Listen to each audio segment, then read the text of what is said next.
दोस्तों रिसेंटली मैंने follow me नाम की एक यूरोपियन मिस्ट्री हॉरर मूवी देखी है जो कि 2020 में रिलीज हुई थी। इस मूवी के डायरेक्टर हैं विल वेर्निक। दोस्तों कई कंट्रीज में इस मूवी का नाम नो एस्केप से भी जाना जाता है। अगर रेटिंग्स की बात करी जाए तो इस मूवी की IMDb रेटिंग है 5.4 स्टार्स आउट ऑफ 10 और रॉटेन टमाटोज पर it's only 27% fresh with audience score of 49%। आज के इस वीडियो में मैं इसी मूवी की कहानी को ब्रीफली एक्सप्लेन करूंगी। और अब वीडियो स्टार्ट करने से पहले मेरी आप सभी से गुजारिश है कि आप सभी अपने अपने हेडफोन्स पहन लीजिए और चैनल को सब्सक्राइब भी कर लीजिए। तो चलिए शुरू करते हैं आज की इस वीडियो को।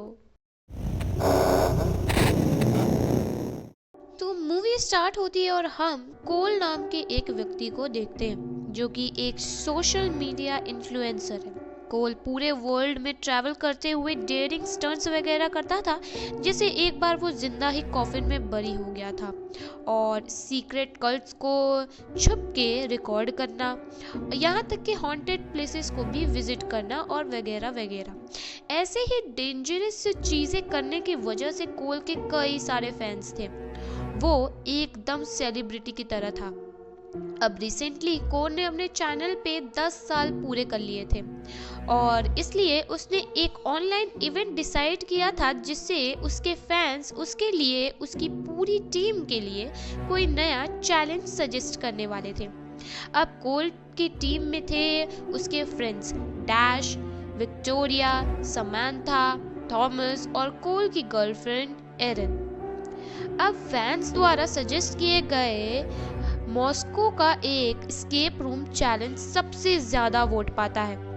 इसके बाद कोल और उसकी टीम इस चैलेंज को पूरा करने के लिए तैयार हो जाते हैं। अब यहाँ डैश कोल को बताता है कि वो उस इंसान को जानता है जिसके चैलेंज को सबसे ज्यादा वोट मिले थे। उस आदमी का नाम था एलेक्सी, जो कि रशिया का एक बहुत ही रिच आदमी है। अब एलेक्सी ने इनके लिए जो एस्केप रूम डिजाइन करवाया था वो मॉस्को के एक हिस्टोरिकल कंसंट्रेशन कैंप में बनवाया गया था और ये वाला एस्केप रूम इनके अब तक के किए गए एस्केप रूम एक्सपीरियंस से काफ़ी अलग होने वाला था, क्योंकि इस बार इसे और भी ज़्यादा डिफिकल्ट बनाया गया था।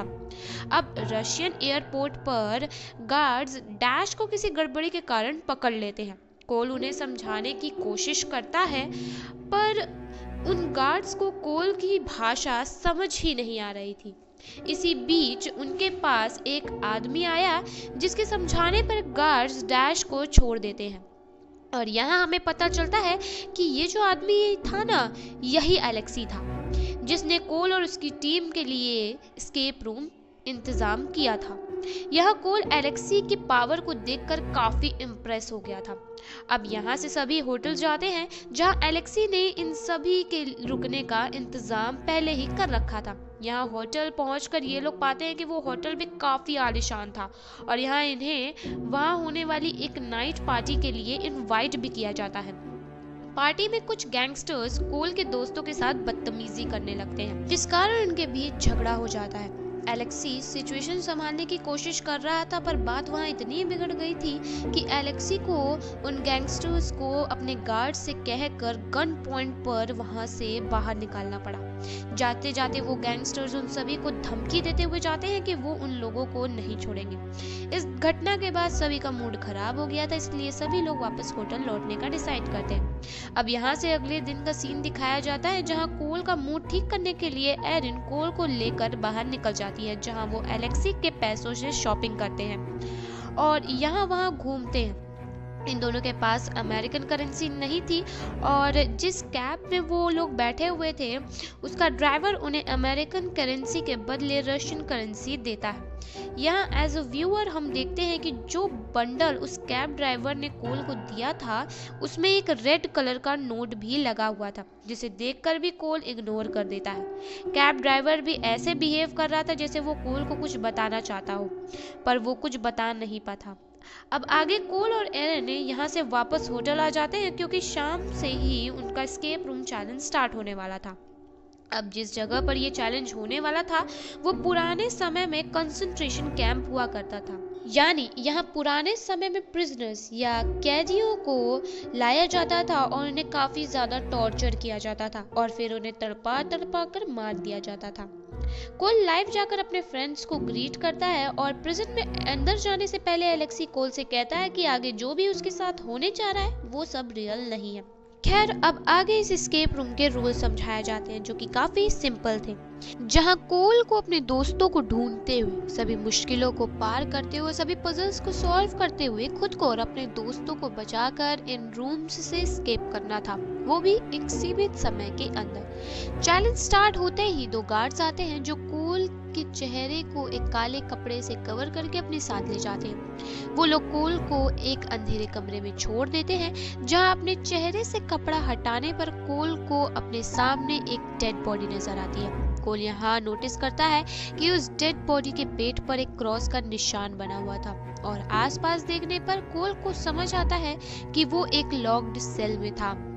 कोल अपने दोस्तों को आवाज लगाता है और उसे आसपास से अपने दोस्तों की आवाज भी आती है, जिसका मतलब ये था कि अपने फर्स्ट टास्क के रूप में कोल को इस सेल से बाहर निकलना था। कोल सेल में चाबी ढूंढना शुरू करता है पर उसे सेल में बस पुराने जूते और कपड़े ही मिलते हैं।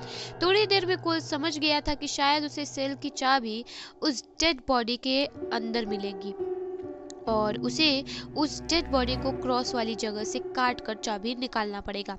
कोल के ऐसा करने पर उसे सच में उस डेड बॉडी में चाबी मिल भी जाती है, जिसे यूज करके वो उस सेल से बाहर निकल जाता है। अपने सेल से निकलकर वो वहाँ के सभी सेल्स को चेक करता है जहाँ उसके दोस्त अलग अलग सेल में कुछ अलग अलग टॉर्चर डिवाइसेस में कैद थे। जैसे एरिन अपने सेल में एक टैंक के अंदर कैद थी, थॉमस के लिम्स एक ऐसे डिवाइस से ट्रैप थे जिसे मूव होने पर उसके लिम्स भी स्ट्रेच हो जाते।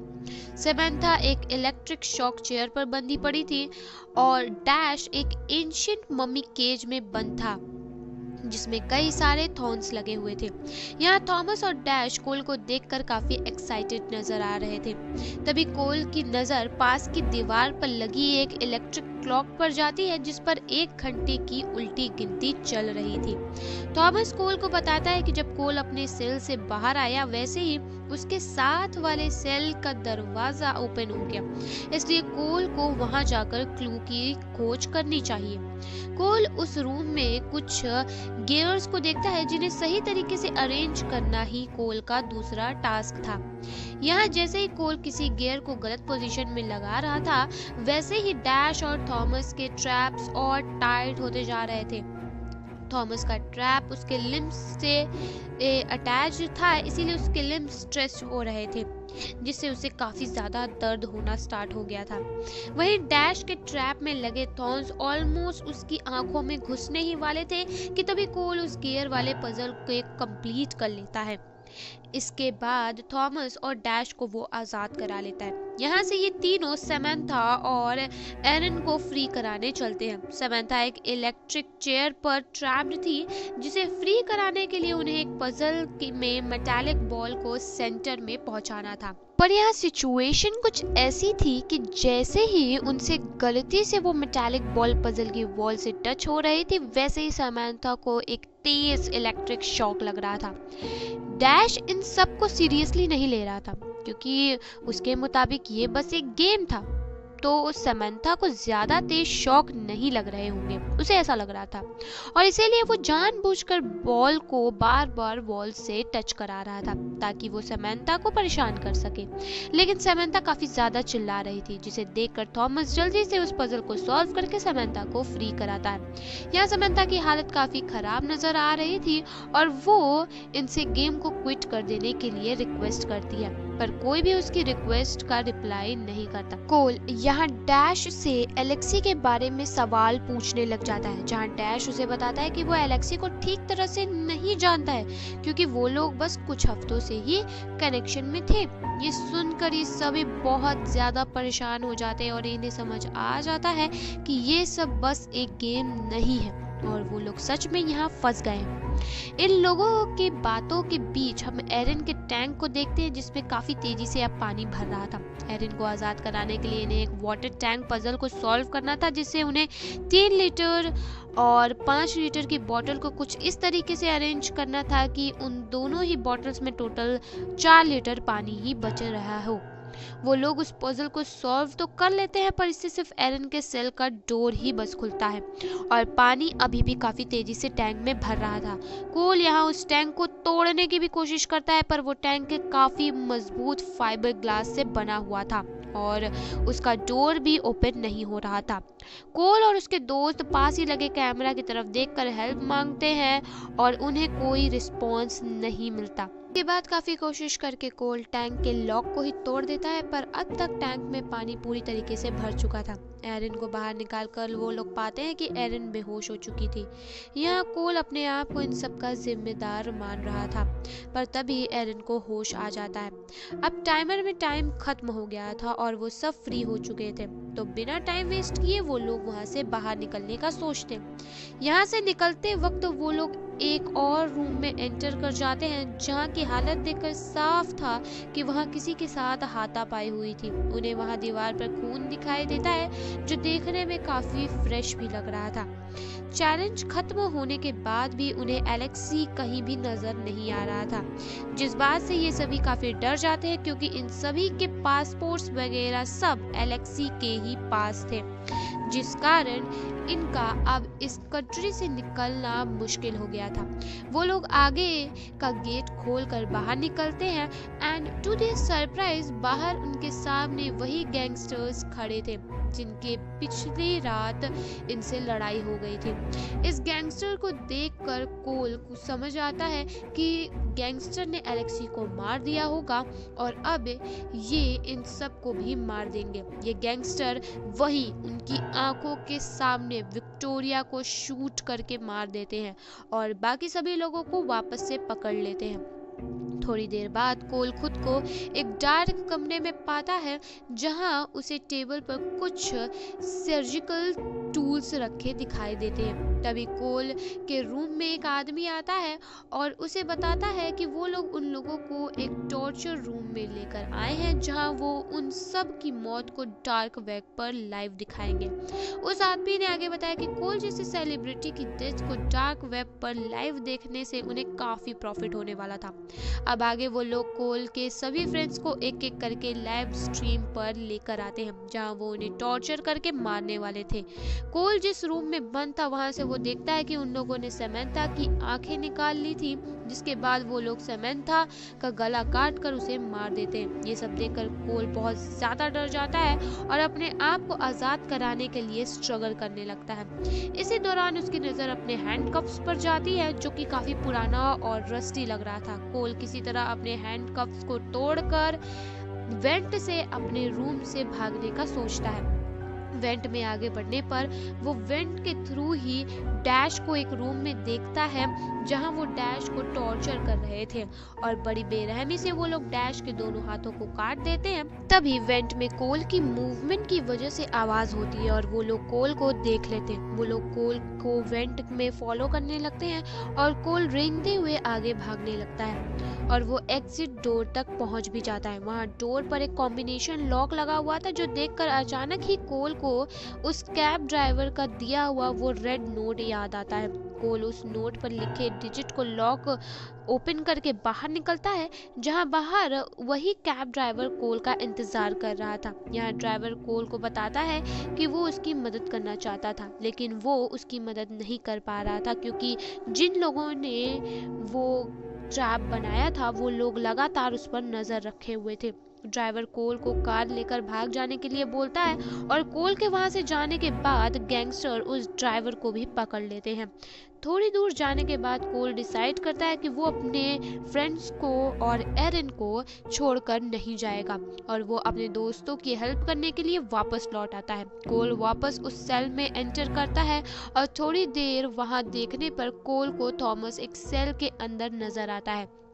कोल थॉमस को किसी तरफ फ्री कराकर निकलता है, जिन्हें एक गार्ड देख लेता है जो कि उनकी तरफ दौड़ता है। वो गार्ड थॉमस के साथ लिफ्ट से नीचे गिर जाता है, जिससे उनकी मौत हो जाती है।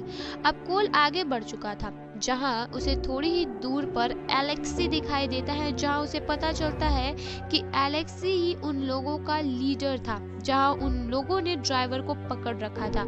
और क्योंकि उन्हें पता चल गया था कि उस ड्राइवर ने कोल की भागने में मदद की थी, तो इसलिए वो लोग ड्राइवर को शूट करके मार देते हैं। कोल बचते बचाते किसी तरह एरन को ढूंढ लेता है, जिसे वो लोग लाइव स्ट्रीम पर मारने ही वाले थे। डार्क वेब पे यूजर्स एक बहुत बड़ी टिप देते हैं, जिसके बदले वो लोग एरन के कान काट देते हैं, जिसके बाद वो लोग उसे भी जान से मार डालते हैं। कोल यहाँ पूरी तरीके से टूट जाता है, पर तभी वो लोग कोल को देख लेते हैं। कोल उनसे बचते बचाते एक रूम में लॉक हो जाता है और फिर से वेंट्स के जरिए एग्जिट कर जाता है। यहाँ हम कोल को एक डार्क हॉल में देखते हैं, जहाँ एलेक्सी पहले से ही अपने हाथ में मोबाइल लेकर लाइव स्ट्रीम कर रहा था। एलेक्सी कोल को देखकर हंसता है और वो उसे आगे कुछ बता ही रहा था कि तभी कोल पूरे गुस्से में उसकी तरफ बढ़ता है और उस पर अटैक करके उसे जान से मार देता है। जी हाँ, इसी के बाद हॉल में लगे स्क्रीन्स पर कुछ फुटेजेस प्ले होने लगती हैं, जहाँ हम कोल के फ्रेंड्स को उसके लिए एक प्रैंक प्लान करते देखते हैं। मतलब अभी जो कुछ भी कोल के साथ हुआ वो सब कोल के फ्रेंड्स द्वारा तैयार किया गया एक प्रैंक था, जिसकी तैयारी वो लोग कई हफ्तों से कर रहे थे, ताकि वो लोग कोल को उसकी लाइफ का सबसे बिगेस्ट प्रैंक दे सके। यानी एलेक्सी और वो गैंगस्टर्स असल में बस एक्टिंग कर रहे थे, और वो लोग ये पूरा प्रैंक कोल के फैंस के लिए लाइव स्ट्रीम भी कर रहे थे। कोल के सभी फ्रेंड्स इंक्लूडिंग एरन भी कोल के सामने आते हैं और कोल उन्हें शॉक्ड होकर देख रहा था, क्योंकि अभी अभी उसने एलेक्सी को जान से मार दिया था। कोल के फ्रेंड्स ये सब लाइव देख रहे थे, जिस वजह से कोल का पूरा करियर पूरी तरीके से तबाह हो चुका था, क्योंकि अपने दोस्तों के प्रैंक के चक्कर में उसने सच में एक आदमी को मार दिया था। मूवी का एंड उन सीन्स के साथ होता है जहां दिखाया जाता है कि कैसे उसके फ्रेंड्स ने वो सब कुछ प्रिपेयर किया था, और इसी के साथ ये मूवी यहीं पर खत्म हो जाती है। तो दोस्तों, ये थी फॉलो मी या नोज की मूवी की कहानी, और अब तक आप समझ भी गए होंगे कि ये फिल्म हमें क्या बता रही है। कोल, जो कि काफी डेयरिंग चैलेंजेस वगैरह किया करता था, वो एस्केप रूम चैलेंज पर जाता है अपने फ्रेंड्स के साथ, जो कि असल में उसके फ्रेंड्स द्वारा ही उसके लिए एक बहुत बड़ा सरप्राइज देने के लिए प्लान किया गया था। एक ऐसा प्लान जो कि कोल अब शायद अपनी आखिरी सांस तक याद रखेगा। स्टार्टिंग से ही सब कुछ प्लान था। आगे जब चैलेंज खत्म होने के बाद भी कोल और उसके दोस्तों को पकड़ लिया गया था और कोल को हैंडकफ करके रखा गया था, जहां उसे जानबूझकर कमजोर कफ्स दिए गए थे ताकि वो आसानी से उन्हें तोड़ सके। और एक और बात गौर करने वाली थी कि जब भी वो फेक गैंगस्टर कोल के सामने उसके फ्रेंड्स को मार रहे थे, तब वो कोल की साइड को ब्लॉक कर दे रहे थे, जिस कारण कोल नहीं देख पा रहा था कि वो लोग फेक ब्लड वगैरह का यूज कर रहे थे। प्रैंक के चक्कर में बस ये गलत हो गया कि उन लोगों ने कोल को मेंटली इस हद तक टॉर्चर कर दिया था कि जब वो आखिर में एलेक्सी को अपने सामने देखता है तो वो अपना आपा खो देता है और एलेक्सी को सच में जान से मार देता है, जिस कारण ये प्रैंक एक मर्डर में बदल जाता है। इस प्रैंक के चक्कर में बेचारा कोल सच में मर्डरर बन गया। कोल के फ्रेंड्स इतने डम और डिस्गस्टिंग प्रैंक करने से पहले ये भी नहीं सोचते कि इससे कोल की मेंटल स्टेट पर कितना बुरा असर पड़ने वाला था। ये मूवी उन सभी प्रैंकस्टर्स के लिए एक सीख की तरह है, जो बस थोड़े से मजे और फेमस होने के लिए दूसरों की जान को खतरे में डाल देते हैं। तो प्रैंक्स एक लिमिट में ही अच्छे लगते हैं, जिसे जब तक किसी की जान को खतरा ना हो, ना किसी की मेंटल स्टेट खराब हो, बस तब तक ही। मैं आप सभी से पूछना चाहूंगी कि आपका इस फिल्म और इस प्रैंक के बारे में क्या ख्याल था। वैसे अगर मेरी बात करी जाए